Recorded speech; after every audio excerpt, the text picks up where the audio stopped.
Here's a question. Does God command things that he knows we can't do? Well, no, and yes. And yes and no. In every moment, God commands us not to sin. God commands us to never sin. Is it possible for us to never sin? Technically, God gives us the grace in every moment to not sin. So technically, it is possible for us to never sin. On the other side, practically, spiritually, no, not possible for us to live sinless. So does God command us to do things that he knows we cannot do?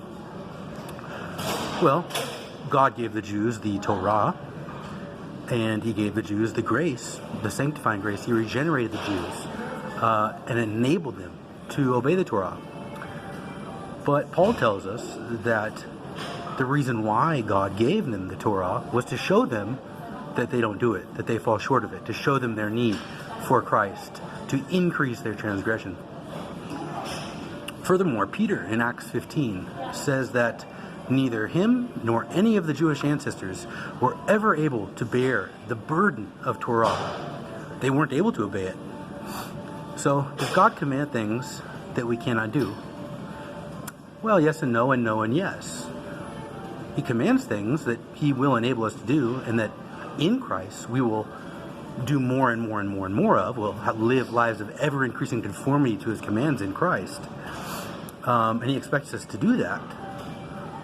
But he primarily wants us to see in these commands our need for Christ. And our salvation in Christ is by grace.